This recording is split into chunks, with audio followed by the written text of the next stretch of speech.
NATO peasekretär Mark Rüttel on suur plaan, kuidas Ukrainat aidata. Kõik alliansi liitlased võiksid eraldada Ukrainale 0,25% oma sisemajanduse koguproduktist. Nii saaks tagada Ukrainale stabiilse ja järjepideva toetuse. Mark Rütte tõstatas selle küsimuse juba eelmise kuu lõpus toimunud NATO suursaadikute suletud kohtumisel. Nüüd aga on see saanud nii mõnegi riigipea poolt kriitikat.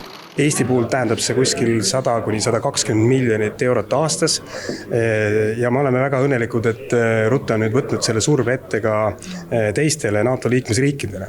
Et kui kõik seda teeksid, siis ei oleks tegelikult Ukrainal probleemi pidada vastu Venemaa agressioonile. Nojah, et ega ma ilmselt tunneks küll teatavat sükest rõõmu, ma arvan, kogu Eesti rahvas tunneks, kui kõik riigid võtaksid sellise selge kohustuse teeks, aga teisalt ma ütleks nii, et meil ei maksa ka nagu olla võib-olla väga ülekohtune, sest väga paljud riigid aitavad ka nii, et nad sellest tihtipeale ei räägi ka vahehäälega, et kes hangib relvi, kes teeb ühte, teist ja kolmandat ja vahel isegi ei maini seda avalikult, nii et on riike, kes panustavad väga palju, aga suurtemates majandustes kindlasti see protsent ei pruugi nii kõrge olla.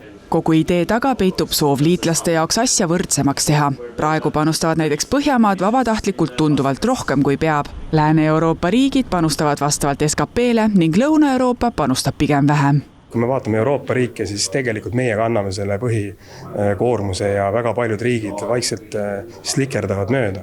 Mõned riigid peavad kõlavaid kõnesid, aga tegelikult kui vaadata numbreid, siis nad ei anna sellist abi. Et igal juhul võrdsustada seda koorma jagamist on ülimalt tähtis ja ka Eesti on lükanud väga oluliselt seda, et Euroopa Liit näiteks annaks selle 90 miljardilise abipaketi, kuna see jaguneb võrdselt liikmesriikide vahel. Samal ajal kui NATO liitlased arutavad seda, kes kui palju panustada võiks, käib meil endal Eestis näiteks Narva piiri ääres võitlus riigi turvalisusega. Lihtsalt olukord piiride taga on väga ettearvamatu ja kogu idapiiri kontekst on ikkagi see, et siin me ei räägi tavapärasest migratsioonist, vaid me räägime ikkagi sellest, et julgeolekuoperatsioonidest, mille käigus inimesi kasutatakse. Ja nende oht ei ole kuhugi kadunud, et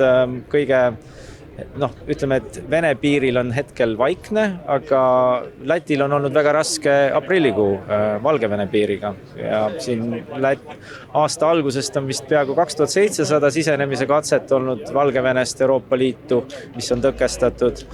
Ja aprillikuus oli neid kuskil 2100, nii et see näitab, et siin viimase kuu sees on toimunud korralik eskalatsioon. Kui liitlased NATO peasekretäri välja käidud idee heaks kiidavad, siis iga-aastased rahavood Ukrainale tegelikult kolmekordistuvad ja ulatuvad 122 miljardi euroni. In Estonia we have it on the other side. We're also very worried about all the situation in the Ukraine and so on. So how is it the situation in France? Do the people understand that it's nearby? Yes, people understand there is a fascination about Narva, but we have also soldiers here in Estonia. We are going to start a very important exercise which is called Spring Storm, so it's a NATO exercise. We have armored vehicles that have already arrived to Estonia here and to train with Estonian soldiers, with British soldiers, with American soldiers also. So I think this is for us, defending Europe is here in Estonia.